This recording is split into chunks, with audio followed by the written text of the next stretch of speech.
Salut! Dans la vidéo d'aujourd'hui, on va voir ensemble les bases du CSS. Je dois quand même avouer que j'avais pas vraiment d'intro pour cette fois. Le CSS est tout simplement un langage de programmation qui permet de styliser des pages web. Avec lui, on va tout simplement pouvoir gérer les espacements, la disposition des éléments sur la page, ou encore la couleur d'un élément qui change si jamais on passe la souris dessus. Bref, le CSS est encore une fois un langage assez particulier puisqu'il est incapable de fonctionner en solo. Cette fois encore, on va devoir oublier toute notion de logique, comme les boucles, on va juste devoir se contenter d'ajouter des instructions au fil de la page. Et comme le CSS ne fonctionne pas tout seul, et ben il faut créer une petite page en HTML pour pouvoir lui attribuer des éléments sur la page web. Bon, pour commencer à expliquer quelques notions, il faut tout d'abord que je commence à créer une petite page en HTML. Pour l'instant, il n'y aura qu'un seul élément, mais ce sera suffisant pour commencer à s'exercer, du moins dans un premier temps.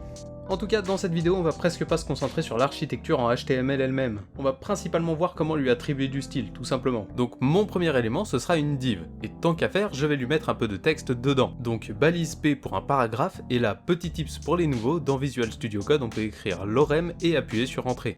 Et on a du texte qui est généré. C'est super utile pour pouvoir simuler des articles quand on n'a pas du tout envie d'écrire. Bon, après il existe aussi d'autres options concernant le lorem ipsum, mais bon, ce sera pour une prochaine fois. Maintenant qu'on a notre petite page, on va voir un petit peu de théorie. Pour écrire en CSS, on commence par écrire le nom d'un élément contenu dans la page HTML. Donc sur ma page, j'ai une div, et si je veux par exemple lui mettre un fond de couleur noire et une couleur blanche pour le texte, en CSS, je vais écrire le nom de mon élément HTML, donc div, et je vais ouvrir des crochets. Entre ces crochets, je vais pouvoir indiquer ce que je veux. Donc background color black, on n'oublie pas le point virgule, et ma deuxième instruction c'est la couleur du texte, donc color white. Et rien qu'avec ça on peut déjà commencer à voir la structure générale du CSS. On indique un sélecteur, dans notre cas div, auquel on va définir différentes propriétés, donc background color et color. Et pour chacune de ces propriétés, on lui attribue des valeurs, noir pour le fond et blanc pour le texte. Bien sûr, il y a plein de valeurs différentes pour chaque propriété. Même avec la couleur, on peut en choisir une prédéfinie ou une couleur en RGB ou en hexadécimal ou encore d'autres choses. Pour absolument toutes les instructions en CSS, ce sera exactement la même chose mais à différents degrés. Là par exemple, on a vu le cas le plus simple possible. Et comme on n'a qu'un seul élément div sur la page, et ben il n'y a pas vraiment de problème avec le style. Par contre, si je commence à ajouter un nouvel élément div sur ma page HTML, comment est-ce que je vais cibler le premier uniquement ? Parce que pour le moment, si je recharge ma page, les deux objets div auront exactement le même comportement. Mais si jamais je veux cibler uniquement le deuxième, il y a plusieurs solutions qui s'offrent à moi. La première, ce serait de cibler en CSS avec des pseudo-classes, mais je voulais pas vraiment aborder cette notion aujourd'hui. La seconde solution, ce serait d'ajouter quelque chose dans mon élément en HTML qui me permettrait de le cibler directement. Et moi, je vais opter pour cette seconde solution.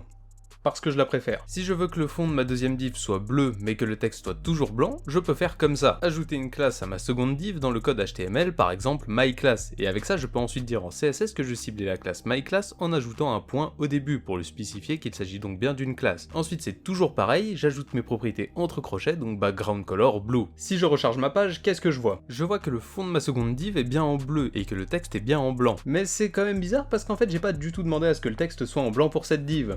Étrange, hein? Eh bien en fait, pas du tout. Dans le CSS directement, j'ai demandé à ce que tous les items HTML de type div possèdent cette couleur de contenu en blanc. Mais comme je n'ai pas réécrit cette indication pour myClass, cette propriété est donc toujours valide. On va prendre un troisième objet div dans le HTML, et cette fois je veux que le fond soit noir, mais que le texte soit de couleur verte. Alors je suis conscient que c'est extrêmement moche, mais bon, c'est juste pour l'exemple. Comme je viens de copier la div avec une classe, mais que je suis trop feignant pour effacer cet attribut, mais que je veux vraiment cibler uniquement cette troisième div, je vais lui ajouter un autre attribut, id. Donc je vais l'appeler myID. Un attribut ID sera unique sur chaque page web, donc je ne peux pas avoir deux éléments myID sur ma page d'exemple. Mais en CSS, c'est très pratique pour ne cibler qu'un seul objet. Donc pour ma couleur verte, je vais cibler myID avec un hashtag. Ou un dièse en fonction de ce que tu prononces.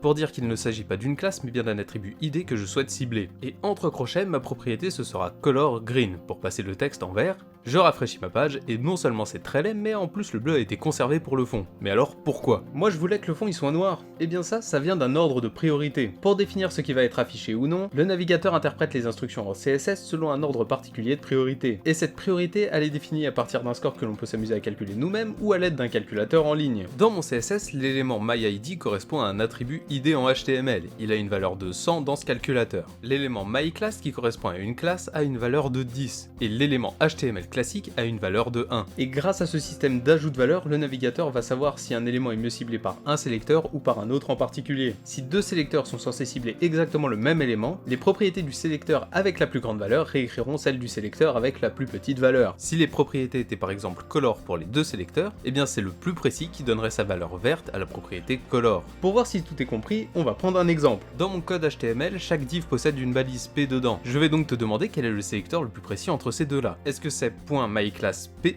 ou dièse myID P, tout en admettant que les deux sélecteurs doivent cibler exactement le même élément sur la page. Je te laisse réfléchir en mettant sur pause si jamais t'en as besoin, et pour la réponse, c'est le second sélecteur qui a la plus grande valeur, parce que le sélecteur .myClassP a une valeur de 11, la classe lui donne 10 points et le nom de la balise lui en donne un seul. Et si on les ajoute ensemble, ça fait 11. Bah dis donc, on n'est pas sur un gros cours de maths. Pour le second sélecteur, on a un identifiant qui a une valeur de 100 et un nom de balise qui a une valeur de 1. Donc 100 plus 1, ça fait 101.